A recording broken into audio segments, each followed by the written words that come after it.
cantar canciones y poder pensar en un Dios, hablando de Jesús, que decíamos, de Jesús decíamos, mi deseo eres tú. De Jesús decíamos, por ti es mi clamor. Eres la razón de mi adoración. Estamos hablando de una persona, ¿no? Y no queremos hablar de una religión, sino que estamos deseosos de hablar lo que Dios dice sobre Él. En el mundo vos vas a ver que muchas personas creen en Dios, pero por lo general no se le cree a Dios. Uno sabe que Dios existió, que Dios existe, que Jesús vino al mundo, que Dios, en la persona de Jesús, caminó sobre este mundo, pero no se cree totalmente, no se tiene la fe suficiente como para tener una verdadera relación con Jesucristo. Esa es la idea. Cada vez que nos reunimos, cada vez que estamos acá, recordamos que Jesús tiene un deseo de demostrarnos su amor. Demostrar que Él... lo prendo. ¿Un encendedor? Sí. Porque quiere que lo prenda. Es un chiste malísimo, pero... Qué bárbaro es poder pensar en un Dios deseoso de tener una relación personal con nosotros. Él quiere que vos te acuerdes de Él. Él quiere que vos lo recuerdes. ¿Viste cómo te acordás de Él? O aquellos que estuvieron de novio en algún momento, ¿cómo se acordaban de su novia, de su novio, ¿no? Antes de casarse? ¿Cómo recordaban y querían, si hubiéramos tenido celular, algunos de nosotros, hubiéramos escrito corazoncitos y florcitas y hubiéramos vivido una primavera, siempre queriendo tener una charla personal con esa persona que extrañamos? Sobre todo hablo del noviazgo, porque en el noviazgo es donde uno no se ve tan seguido como cuando después de que se casa, ¿sí? Y estamos hablando del matrimonio, estamos hablando de la familia, estamos hablando de lo importante que es para Dios la familia. Pero el tema que hoy vamos a tratar tiene que ver más que nada con cómo nosotros hacemos para que nuestra familia sea la familia que Dios quiere que tengamos. Es esa la idea. Es de ver a la luz de la palabra de Dios cómo hacemos para tener la familia que Dios quiere que tengamos. Ahí vamos a abrir la palabra de Dios en el libro de Santiago, en el capítulo 2. Santiago, capítulo 2.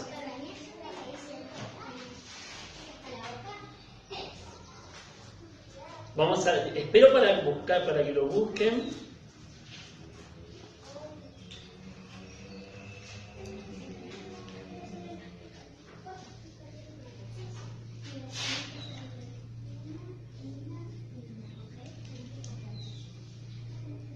¿A quién le gusta usar auriculares?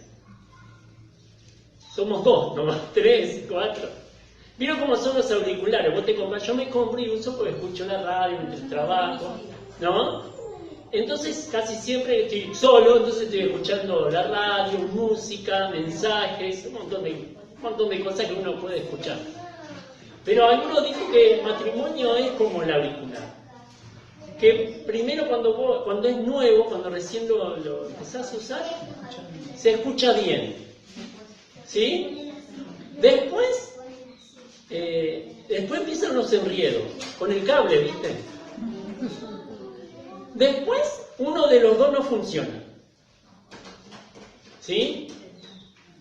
Y al final termina que ninguno de los dos se escucha. El matrimonio es, dijeron, como el auricular. Primero se escuchan los dos bien, ¿sí? Después con el cable empiezan los enriedos, ¿viste? En el matrimonio también empiezan los enriedos. Después uno de los dos no funciona.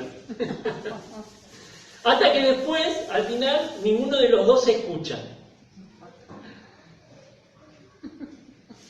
Pero la verdad es que todo esto que yo le acabo de decir del auricular, aunque suena chistoso, es algo muy parecido a lo que pasa en la casa y muchas veces con el matrimonio. ¿Qué es lo más importante para los hijos? ¿Son ellos? ¿Es la educación? ¿Qué es lo más importante para los hijos? Los padres, o el tutor, o quien le toque cuidar. Pero cuando hablamos de una familia, hablamos de los papás. Lo más importante que ellos tienen son ellos. Es como Dios ha planificado, como ya lo hemos estudiado. Si no lo viste ahora, no lo podemos ver ahora, pero como ya vimos que Dios quería, ¿por qué quiere la familia? Para que las personas puedan conocer a Dios a través de la familia. Y eso fue la idea de Adán y Eva y el hecho de todo lo que ya vimos, ¿no? Cómo Dios instituye la familia, cómo Dios en la primera institución sobre la tierra es la familia, que Dios hace, ¿no? Entonces, por ejemplo, en Perú, tocaron la Constitución y hablando del punto del matrimonio ahora, esto es nuevo, dijeron que si una de las dos partes fallaba de su promesa, después de que se casó, una de las dos partes debía indemnizar al otro. Depende de la falla que tuviera. ¿Sí? Cuando hablamos de falla, hablamos de infidelidad. Hablamos de algún tipo de maltrato. Si eso se comprueba, lo que tiene que hacer es restituirle. O sea, eso significa con dinero. ¿No? No con el divorcio, sino con dinero. Si estaba el divorcio de por medio, bueno, podría pasar, pero pagarle algo, con dinero, si vos fallaste en tu promesa. Porque es verdad, las promesas no cumplidas tienen consecuencias. ¿No es cierto? ¿Sí o no? Como las promesas que se cumplen. Como las promesas que se cumplen. Todo lo que el hombre siembra, dice en la palabra de Dios, eso también que cosecha. Eso se cosecha. Entonces el matrimonio es eso, es una cuestión de sembrar todo el tiempo. Ahora, siembro de una forma intencional o no. ¿Entienden? Siembro de una forma intencional o no. Quiera o no, siempre estoy sembrando. Es como cuando se hacía en la antigüedad. El Señor Jesús habló de que el sembrador salió a sembrar. Y una parte de la semilla cae en un lado y otra parte en otro lado y otra parte. Algunas de ellas germinan y otras no. Esa es la idea. Vos y yo estamos todo el tiempo sembrando. Cuando hacemos algo, cuando no lo hacemos. Tiene consecuencias. En las dos cosas tienen consecuencias. Cuando hacemos algo que está de más o cuando no lo hacemos. Cuando decimos algo que está de más o cuando no decimos lo que debemos decir. O no lo hacemos de la forma en la cual se debe hacer. Todo eso tiene consecuencias en nuestra vida. A las consecuencias no nos escapamos nunca. Podemos huir de la tentación, podemos ser fieles, pero a las consecuencias no nos escapamos nunca. Todo lo que nosotros vivimos, hacemos o dejamos de hacer, cada cosa que hacemos en nuestro tiempo mientras vivimos, tiene consecuencias. A veces nos damos cuenta, a veces no nos damos cuenta. A veces las consecuencias son inmediatas, a veces las consecuencias son después de un tiempo. ¿Sí? Pero es importante. Por ejemplo, el libro de Proverbios es un libro de consecuencias. Pero vamos a leer ese versículo de Santiago, capítulo 2, versículo 13. Le voy a pedir que alguien lo lea. ¿Quién lo quiere leer con voz de trompeta? A ver. Porque el juicio sin misericordia se hará con aquel que no hiciere misericordia. Y la misericordia triunfa sobre el juicio. Qué versículo importantísimo para nuestra vida entera. Qué versículo importante. La misericordia triunfa sobre el juicio. Tiene victoria sobre el juicio. ¿Cómo hacemos para que nuestra vida de familia pueda tener buenos frutos? Pueda cumplir la voluntad de Dios, para que cada uno de nosotros pueda cumplir el rol que le corresponde en su familia, sea de mamá, de papá, de hijo, de hija, de sobrino, de sobrina, de tío, de tía, etc. ¿Cómo hacemos para que nosotros podamos realmente hacer lo que Dios quiere en nuestra familia? La palabra clave está en este versículo. ¿Cuál es? Misericordia. Misericordia. Tenemos que grabarnos esa palabra en nuestro corazón para llevarla a la práctica. ¿Cuántos pensaba, qué lista grande, pero qué lista grande, pero inmensa, qué lista grande, pero grande, grande en serio, grandísima, de sufrimientos, nos hubiéramos ahorrado si esta palabra hubiera sido importante en nuestra vida. ¿Cuántas, pero qué lista grande, grande, grande, qué montaña de cosas hubiéramos evitado de hacer sufrir a otro si esta palabra hubiera sido importante en nuestra vida? ¿Cuánto, pero qué lista grande, pero qué inmensa lista de matrimonios no se hubieran divorciado si esta palabra hubiera sido importante en sus vidas? Y quiero ser redundante. ¿Cuánto dolor hubieras evitado propio y del otro si vos y yo hubiéramos puesto esta palabra como importante, como fundamental para nuestra vida? ¿Cuántas veces hubiéramos hecho sonreír a Dios? ¿O cuánto bien hubiéramos hecho si esta palabra sería fundamental, no importante, fundamental para nuestra vida? La palabra misericordia. Misericordia. ¿Qué no es misericordia? Misericordia no es lástima. No es lástima, no es, ay, pobrecito, me da lástima. No es lástima misericordia. Ay, mira cómo está ese ahí tirado, me da lástima. Eso no es misericordia, por lo menos no es la misericordia divina. Y a eso lo vamos a ver. Tengan ahí el versículo presente. ¿Cómo dice? A ver, sin leerlo. Sin leerlo. ¿Cómo dice?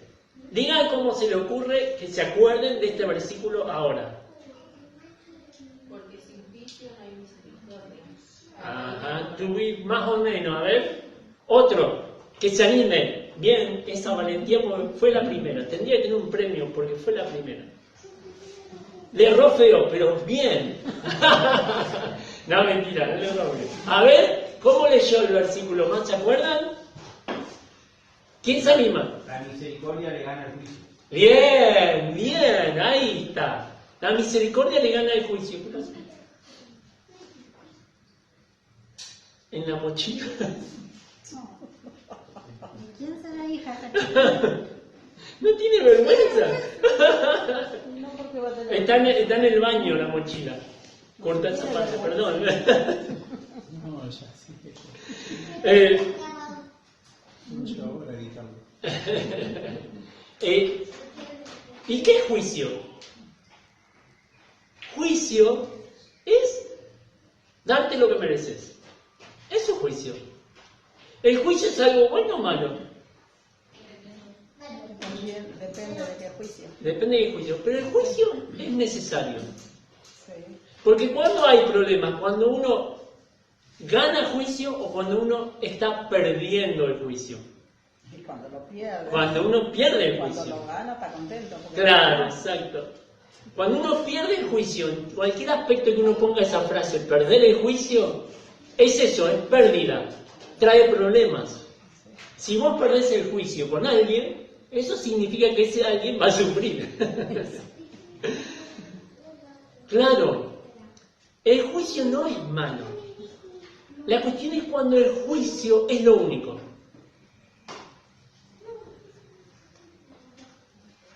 Voy rápido diciendo esto, mirá, a ver, vos que sos bastante pecador.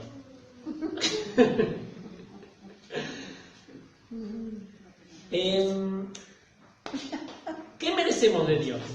¿El cielo lo merecemos? No. No. ¿Qué sería lo justo para el pecador? Infierno. Pero estamos diciendo que es lo justo. Entonces, está mal que nosotros vayamos al cielo, si lo justo es el infierno. Pero ¿qué pasa? ¿Cómo es Dios, según la palabra de Dios? ¿Pobre en misericordia? Rico en misericordia. Entonces dice la Escritura, el Espíritu Santo nos dice que la misericordia triunfa sobre el juicio. Triunfa, tiene mejores frutos. Está diciendo que el juicio es importante. Para nosotros es importante saber lo que merecemos. Porque Alejandro es pecador. Dice la Escritura, por cuanto todos pecamos y estamos separados de la gloria de Dios. Todos somos pecadores. Uno es peor que otro, ¿sí? Pero ninguno es mejor que otro. ¿Entiende lo que le estoy diciendo? Pero ¿qué pasa? Nosotros pensamos al revés. Nosotros nos medimos con esa vara. Yo soy mejor que otro. No. Vos sos menos peor que otro. No es que sos mejor. Sos menos peor que otro. Sos menos peor que otra. Pero nuestro juicio hacia nosotros es así. No, yo soy mejor que otro. Mentira, sos menos peor que otro. Porque la Escritura dice que todos somos pecadores. Somos una condición. Significa que es algo que no va a cambiar. Pero sí que cambia. A causa de la misericordia de Dios, cambia esto. Una nueva oportunidad de tener una nueva vida en Cristo. Entonces, 2 Corintios 5:17 dice, de modo que si alguno está en Cristo, es nueva criatura, una nueva creación. Dios empieza a hacer una obra en nuestro corazón, que restaura, que renueva, que hace un reset. ¿Saben qué es eso, no? Es cuando cambia. Vos haces un reset con el celular porque el celular tiene muchos virus, porque está mal. Entonces vos, ¿qué haces? Apretás un botón y empezás a hacer ¿qué? Un reinicio. Entonces, ¿qué hace el celular? ¿Qué hace cuando se reinicia? Vuelve otra vez a la fábrica. Vuelve. Comienzo. ¿Qué hace? Se apaga y se vuelve a encender. Y eso es lo que hace Dios por su misericordia. Es maravilloso poder ver en la Escritura sobre la misericordia de Dios. ¡Ay, cuánto tenemos! Pero vamos a ver el Salmo 86, versículo 15. Y le voy a pedir a Ariel que busque Éxodo 34:6. Primero Éxodo 34:6, después alguien que lea Salmo 86:15.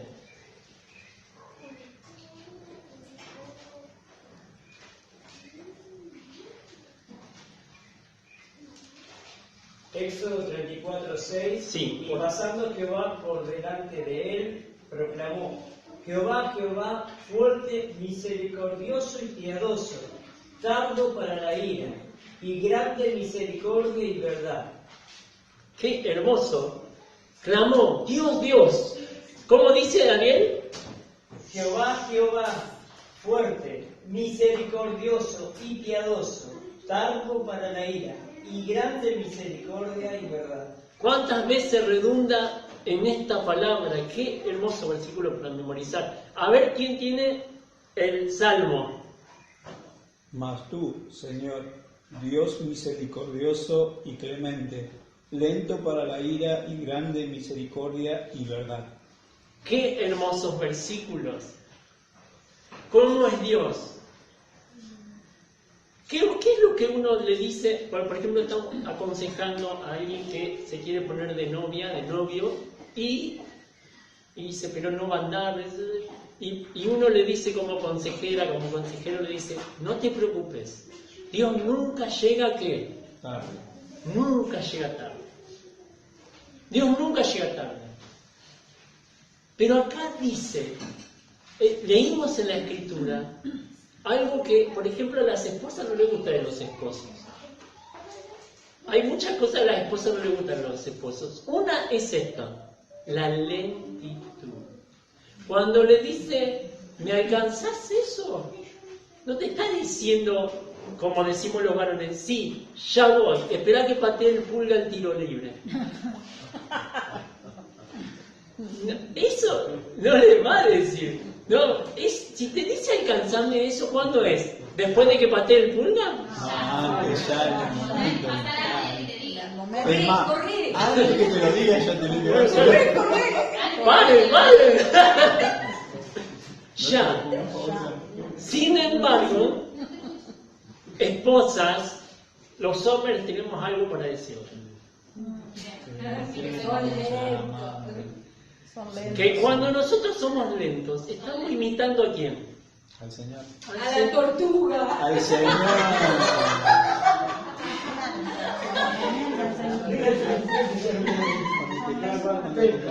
A la tortuga. Es verdad. Lento para la ira,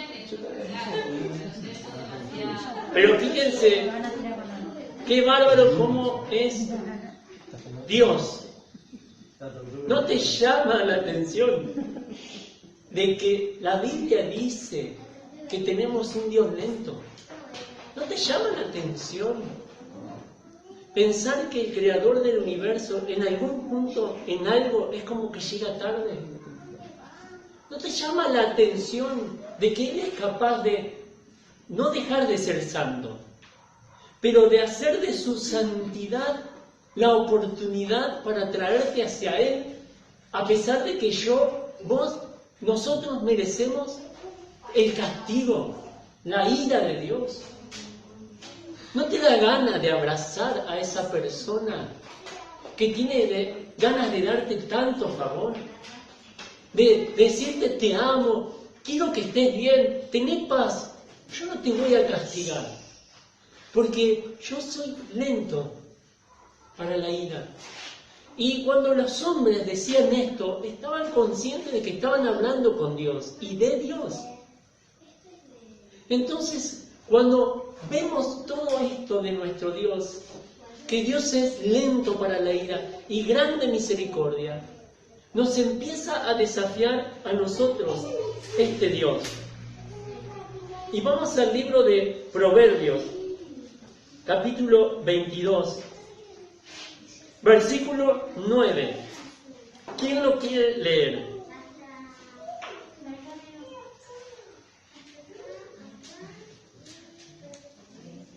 El ojo misericordioso será bendito, porque dio de su pan al indigente. Ahí está. El ojo misericordioso será bendito, porque dio de su pan al indigente. ¿Ustedes entienden la palabra indigente? ¿Qué es un indigente para nosotros? Un vagabundo. Un vagabundo, ¿qué más? Un linchera. ¿Un linchera? ¿Un qué? ¿Un linchera? Sí, sí. Alguien que no tiene ¿qué? Casa. No tiene casa. No tiene... No tiene nada. Exactamente. Una bolsa. Es alguien... Una bolsa. Tiene diarios. Cosita que lleva. Diarios viejos. Tiene cartón. Yo estoy sorprendido y siempre dije, si yo fuera gobernante o algo así, no dejaría que haya gente durmiendo en la calle. Pero lo digo desde la nada misma. Pero porque en la nada, porque no tengo poder para nada. Está a tiempo. ¿Cómo? Está a tiempo. Sí. Pero ustedes me van a votar, ¿no, Ron? No sé, mi amigo no me votaría. ¿Qué? No, está justo con él. Pero el indigente lo que tiene algo de los demás. ¿Qué es? La compasión, No. la misericordia, ¿No? Al revés. la Necesidad. indiferencia. Necesidad. Desprecio. Sí. Desprecio. Porque vos lo ves ahí y ¿qué decís? Pobre. Nada más. ¿Y sabés qué es peor? Que a veces ni eso. Decime si no es peor desprecio, la ignorancia, o sea, ignorar a alguien, que decir, por lo menos tener lástima. Pero es lo peor que uno puede tener, que les pasa a ellos. Ellos no tienen nada de la gente. Nada, por lo general no tienen nada. Vos decís, sí, a veces lo ayudan, sí, a veces, pero no tienen nada. Porque ¿quién llevaría a uno que está en la calle y se lo lleva a la casa? Y lo mete en su cama y deja su cama para dársela a él. ¿Quién de nosotros haría esto de invitarlo a comer, de decirle, aunque hay gente que no quiere estar así como está? La verdad es esa. No está así por culpa de otro, está así porque él quiere estar así. Él lo desea. ¿Y qué hacemos nosotros? Pero si él lo quiere, bueno, ya está. Él lo quiere. Ella lo quiere. Ellos quieren vivir así. Pero ¿sabés qué? Dios no hace eso con nosotros. Por eso este mensaje, este pensamiento de la Biblia, que no es mío, debería transformar nuestras vidas. Este versículo de Proverbios que leímos dice que el ojo de aquella persona, el ojo no habla del ojo específicamente, dice que de aquel que mira pero no es indiferente. El ojo misericordioso es cuando vos mirás a otro y no lo mirás con lástima, con misericordia, es distinto. Porque a pesar de que nosotros decimos de los demás, bueno, él o ella se lo buscaron, ellos quieren eso. Dios no hace eso con nosotros. Siempre uno debe pensar en esto. Lo peor que puede hacer Dios con nuestra vida, el peor castigo que ha tenido el pueblo de Israel muchas veces, y los hombres y las mujeres de esta tierra, es este. Es cuando Dios les deja hacer lo que ellos quieren. Es cuando Dios dice, bueno, ¿no querés? Golpear la cabeza contra el lugar que vos querés darlo. Eso es la peor disciplina que alguien puede tener. Cuando Dios te dice, bueno, si vos como el hijo pródigo querés terminar así, terminá así. Pero trasladándolo a nuestra vida, nosotros tenemos que tener ese ojo. Pero en primer lugar debemos pensar en esto, que la misericordia nos debe movilizar. Nos debe movilizar. Para esto debemos abrir el Lucas capítulo 10.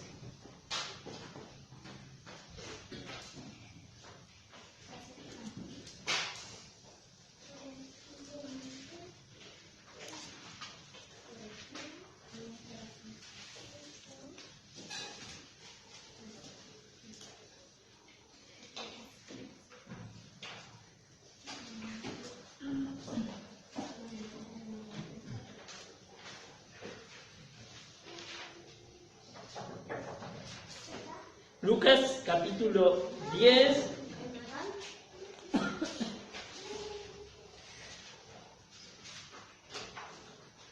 versículo 25 dice, he aquí un intérprete de la ley, se levantó y dijo para probarle: Maestro, ¿haciendo qué cosa heredaré la vida eterna? Él le dijo: ¿qué está escrito en la ley? ¿Cómo lees? Le dijo Jesús, ¿no? Versículo 27 dice: aquel respondiendo dijo: amarás al Señor tu Dios con todo tu corazón y con toda tu alma y con todas tus fuerzas y con toda tu mente, y a tu prójimo como a ti mismo. Y le dijo: bien has respondido, haz esto y vivirás, le dice Jesús. Pero él, queriendo justificarse a sí mismo, subrayen eso, dijo Jesús: ¿y quién le dijo a Jesús? Le preguntó a Jesús, ahora que estaba tentando al maestro, que quería hacerlo caer, que quería agarrarlo en algo a Jesús, dice: ¿y quién es mi prójimo? Respondió Jesús y dijo: un hombre descendía de Jerusalén a Jericó y cayó en manos de ladrones, los cuales le despojaron e hiriéndole se fueron dejándole medio muerto. Aconteció que descendió un sacerdote por aquel camino y viéndole pasó de largo. Asimismo un levita, llegando cerca de aquel lugar y viéndole, ¿qué hizo? Pasó de largo. Pero un samaritano que iba de camino vino cerca de él y viéndole fue ¿qué? Movido a misericordia. No pasó de largo. Fue movido a misericordia y acercándose vendó sus heridas, echándole aceite y vino, y poniéndole en su cabalgadura, lo llevó al mesón y cuidó de él. Al otro día, ¿sí? Otro día al partir, sacó 2 denarios y los dio al mesonero y le dijo: cuídamele, y todo lo que gastes de más, yo te lo pagaré cuando regrese. Verso 36. ¿Quién lo quiere leer? ¿Quién pues de estos 3 te parece que fue el prójimo del que cayó en manos de los ladrones? Y le dijo: el que usó ¿de qué? De misericordia con él. Entonces Jesús le dijo, ahí le dice: ve y haz tú lo mismo. Que le pregunta a Jesús: ¿cómo hago para tener vida eterna? Era malo, porque fue a preguntarle para hacerlo caer al maestro, al santo de Dios.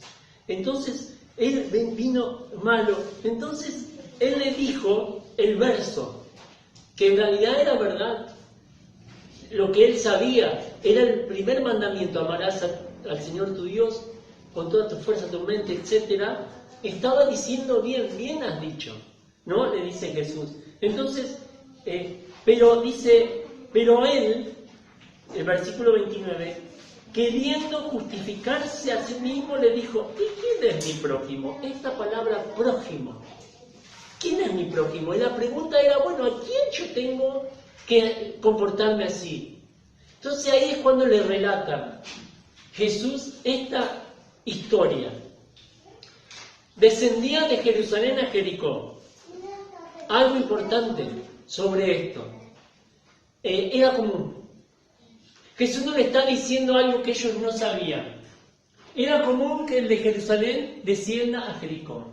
Y habla de descender porque Jerusalén está arriba. Vos antes de llegar a Jerusalén, si vas por auto, vos la ves arriba, está arriba, porque esa siempre fue la idea. En Jerusalén es donde Jesús va a venir a reinar cuando reine. Ese es el lugar donde va a tener el trono Jesucristo. Está arriba, está para que vos lo veas de lejos, está para que los extranjeros y los israelitas que viajaban, que iban a la fiesta de su nación, a la Pascua, que la Pascua es como el día de la independencia, iban de otro lugar, ellos vean hacia dónde está su ciudad. Y ahí el que oraba desde lejos podía verla si estaba a distancia, a una buena distancia. Entonces, ahí está descendiendo y descendía por un camino. El camino era un camino para que gente camine, no era para un carro. Entonces, ahí, ¿qué pasaba? Se escondían ladrones. Entonces Jesús le está diciendo algo que ellos veían que pasaba. Es como acá. Acá vos salís y te roban. Vas por algunos lugares y vos sabés que es más peligroso que otro. Ese era un camino medio peligroso. Si era de noche, si era la tardecita o si era la siesta. Porque la siesta, ¿qué pasa? No hay quien. Nadie, como pasa acá cuando hace calor.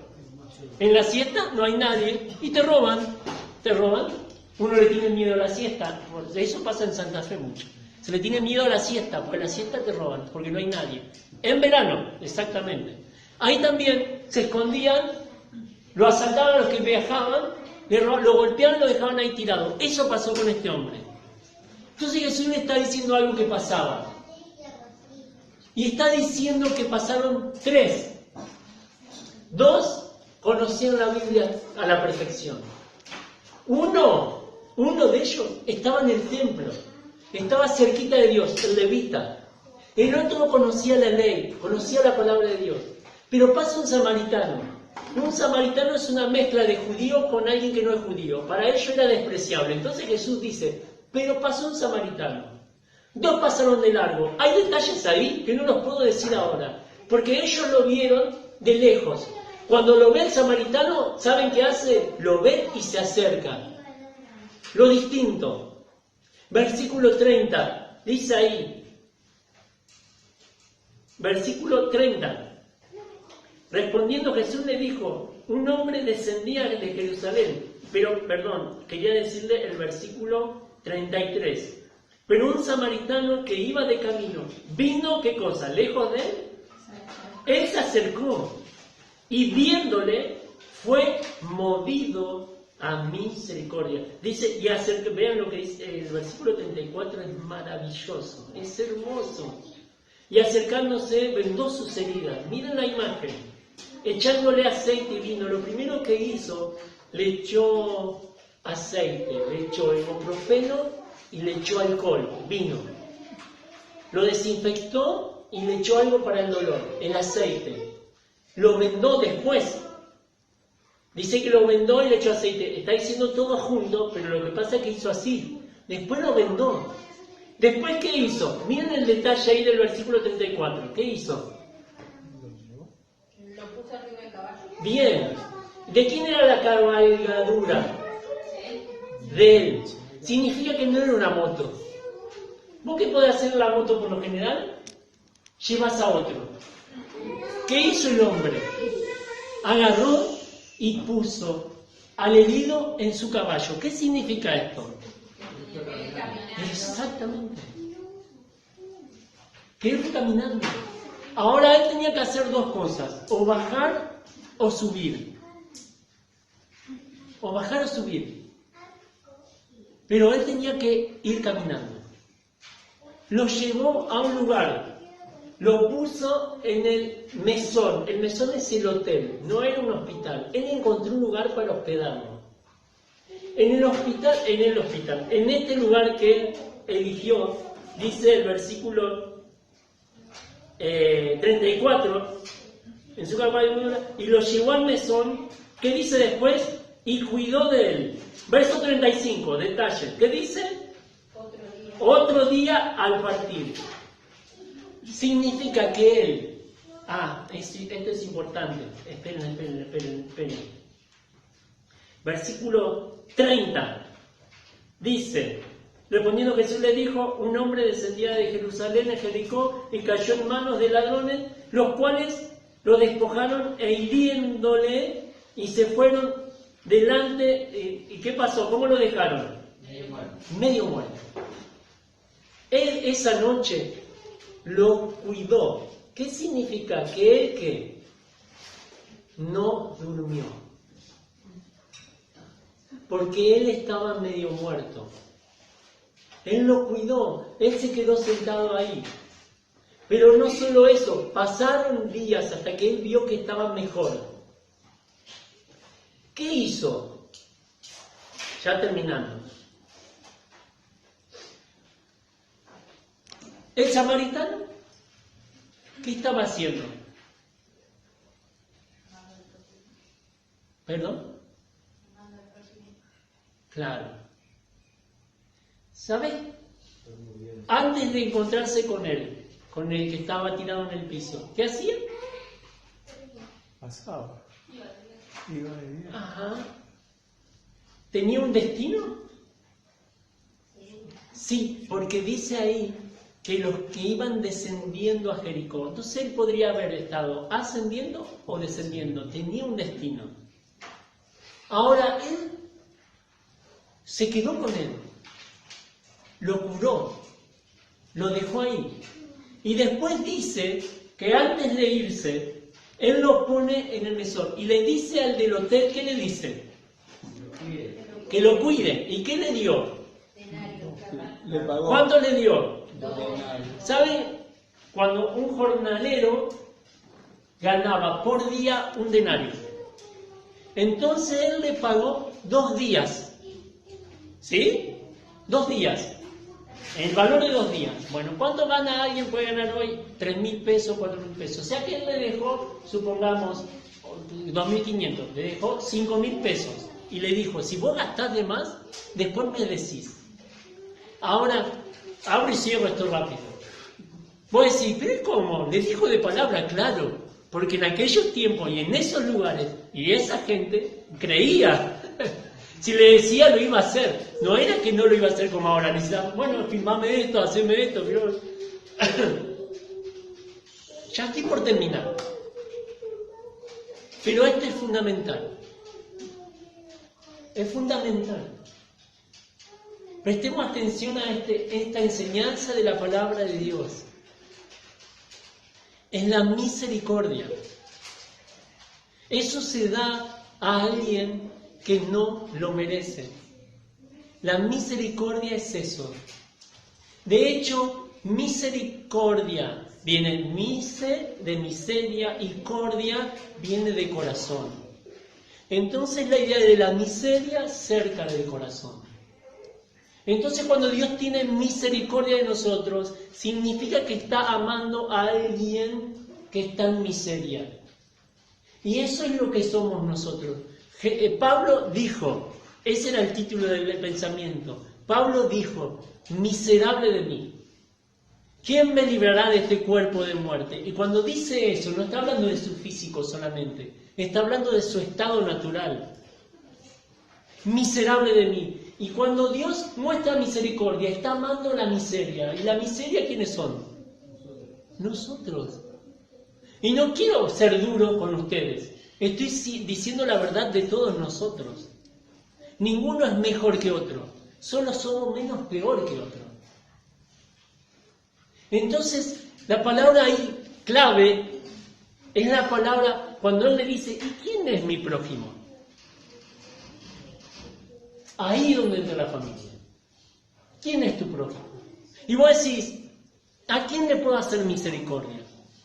Y el esposo se despierta y ve a quién a su lado, a su esposa.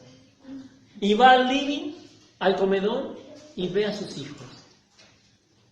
Y sale de la calle y ve al almacenero y ve a quién hacer misericordia. ¿Y dónde está la misericordia? En que yo hago las cosas no esperando nada a cambio. Eso es misericordia.